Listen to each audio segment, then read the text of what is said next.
Hi friends, அஸ்ஸலாமு அலைக்கும். Welcome to my channel. இன்றைக்கி நம்ம சேனலில் பார்க்க போகிறது பீஃப் பிரியாணி. ரொம்பவுமே ஈஸியாட்டு வச்சிடலாம். 1 பார்ட் பிரியாணியாக தான் நம்ம இதை வச்சுருக்கோம். வாங்க எப்படி பண்ணலான்னு பார்க்கலாம். அதுக்கு முன்னாடி நம்ம சேனலை சப்ஸ்கிரைப் பண்ணாதவங்க சப்ஸ்கிரைப் பண்ணிடுங்க. பக்கத்தில் இருக்கக்கூடிய பெல் ஐகானையும் கிளிக் பண்ணிடுங்க. எந்த பாத்திரத்தில் பிரியாணி வைக்க போகிறோமோ அந்த பாத்திரத்தை அடுப்பில் வச்சுட்டு சூடானதும் எண்ணெய் சேர்த்துட்டு எண்ணெய் ஹீட் ஆனதுக்கு அப்புறமா ஏலக்காய், பட்டை, கிராம்பு சேர்த்துக்கிடணும். நான் இன்றைக்கி 3 கப் ரைஸுக்கு தான் நான் பிரியாணி வைக்க போகிறேன். அதனால் 1/4 கப்பு எண்ணெய் சேர்த்துருக்கேன். 4 வெங்காயத்தை ஸ்லைஸாக கட் பண்ணிவிட்டு அதையும் சேர்த்துக்கலாம். வெங்காயம் நல்லா வதங்கணும். பீஃப் பிரியாணி வைக்க போகிறதுனால பீஃப் நல்ல குக் ஆகணும். அதனால் நான் பக்கத்து அடுப்பில் குக்கரில் பீஃபை வாஷ் பண்ணிவிட்டு 1 கப்பு தண்ணீரும் சேர்த்துட்டு ஒரு பெரிய வெங்காயமும் கட் பண்ணி கொஞ்சம் உப்பும் போட்டு வேக வச்சுட்டு இருக்கேன். 7-8 விசில் போல் வந்தால் தான் பீஃப் நல்ல குக் ஆகும். வெங்காயம் ஓரளவுக்கு வதங்கினதுக்கப்புறமா உப்பு சேர்த்துக்கிடலாம். இந்த பிரியாணியை எல்லாராலையுமே ஈஸியாக வச்சிட முடியும். அதுக்கப்புறம் 1 டேபிள் ஸ்பூன் போல் இஞ்சி பூண்டு விழுது சேர்த்துக்கிடலாம்.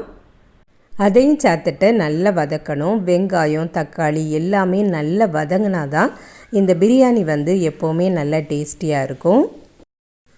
4 பச்சை மிளகாவை கட் பண்ணி சேர்த்துருக்கேன். அதுக்கப்புறம் மல்லிக்கீரையும் புதினாவும் நல்லா கட் பண்ணிவிட்டு வாஷ் பண்ணிவிட்டு சேர்த்துக்கிடுங்க. மல்லிக்கீரை, புதினாலாம் பிரியாணிக்கு கொஞ்சம் அதிகமாக சேர்த்தா தான் ரொம்ப நல்லாயிருக்கும். 1 டேபிள் ஸ்பூன் போல் வத்தல் தூள் சேர்த்துருக்கேன். காரத்துக்காக வேண்டி தான் நான் வத்தல் தூள் சேர்த்துருக்கேன். உங்களுக்கு வத்தல் தூள் சேர்க்க விருப்பம் இல்லை அப்படின்னா பச்சை மிளகாய் கொஞ்சம் க்ரஷ் பண்ணிவிட்டு சேர்த்துக்கிடுங்க. ஏன் பச்சை மிளகாய் சேர்க்கணும் அப்படின்னு சொல்கிறேன்னா, வத்தல் தூள் சேர்க்கும்போது பிரியாணியில் கலர் சேஞ்ச் ஆகும். கலர் சேஞ்ச் ஆனால் சில பேருக்கு பிடிக்காது.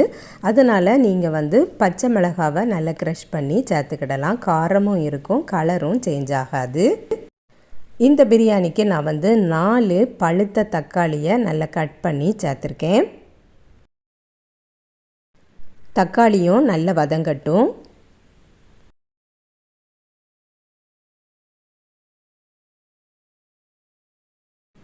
இப்போ பார்த்திங்கன்னா தக்காளிலாம் நல்லா வதங்கி எண்ணெயெல்லாம் பிரிஞ்சு வந்திருக்கு.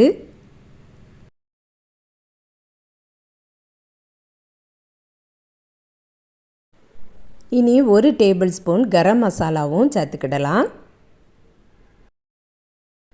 வேறு எந்த மசாலாவுமே சேர்க்க வேண்டிய தேவையில்லை, கரம் மசாலாவே போதும். எல்லாம் சேர்ந்து நல்லா வதங்கினதுக்கப்புறமா 1/4 கப்பு தயிர் ஆட் பண்ணிக்கிடலாம்.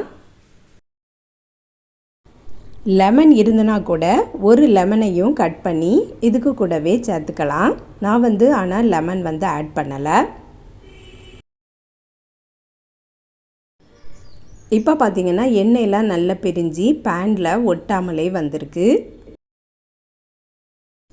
குக் பண்ணி வச்சுருந்த பீஃபை தண்ணீரை மட்டும் வடிகட்டிட்டு பீஃபை சேர்த்துக்கிடலாம்.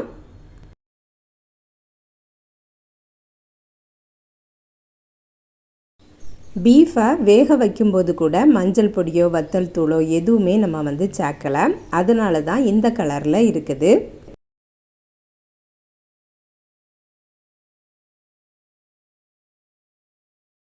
இந்த மசாலா எல்லாம் பீஃபில் நல்லா மிக்ஸ் ஆகட்டும். நம்ம சேனலில் ஏற்கனவே சிக்கன் பிரியாணி, மட்டன் பிரியாணிலாம் போட்டிருக்கோம். ப்ளேலிஸ்ட்டில் இருக்கும், செக் பண்ணி பாருங்கள். இது பீஃப் பிரியாணினால தான் பீஃப் நல்ல குக் ஆகணுங்கிறதுக்காக வேண்டி குக்கரில் போட்டு குக் பண்ணியிருக்கோம். இது சிக்கன் பிரியாணியாட்டு இருந்தால் சிக்கனை இது கூடவே நம்ம குக் பண்ணிடலாம். பீஃப் நல்லா மிக்ஸ் ஆனதுக்கப்புறமா தண்ணீர் சேர்க்கணும். பீஃபில் வேக வச்ச தண்ணீர் கூடவே தண்ணீர் ஆட் பண்ணியிருக்கேன். இந்த பாத்திரத்தில் தான் நான் ரைஸ் எடுத்திருந்தேன். இது நார்மலான ரைஸ் தான் நான் சேர்த்துருக்கேன்.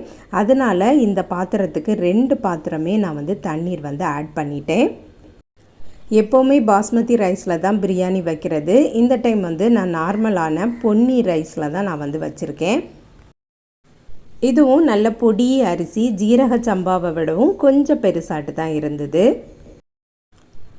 தண்ணீர் நல்லா கொதித்ததுக்கு அப்புறமா நம்ம ஊற வச்சுருந்த ரைஸை சேர்த்துக்கிடலாம். உப்பு வந்து செக் பண்ணிவிட்டு உப்பும் சேர்த்துக்கிடுங்க.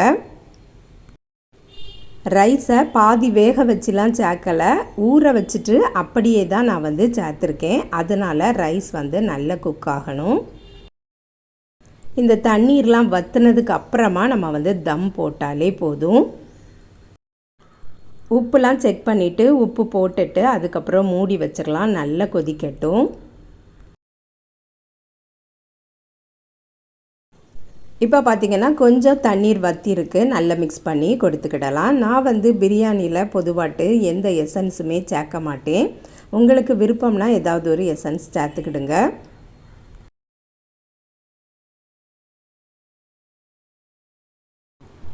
இப்போ பார்த்திங்கன்னா தண்ணீர்லாம் நல்லா வற்றிருக்கு.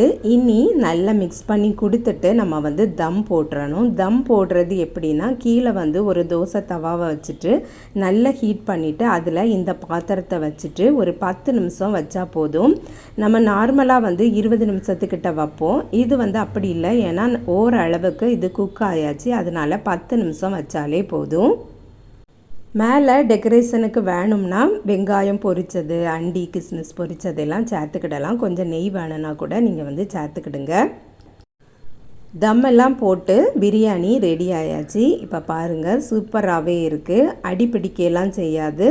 நல்ல சூப்பராக ரெடியாக இருக்குது. மிக்ஸ் பண்ணி காட்டுறேன் பாருங்கள். உதிரி உதிரியாகவும் இருக்குது. நீங்களும் இதே மாதிரியே ட்ரை பண்ணி பாருங்கள். இதே மெத்தட்லையே chicken biryani, mutton biryani, beef biryani, அதுக்கப்புறம் மஷ்ரூம் பிரியாணி எது வேணாலும் வச்சுக்கிடலாம்.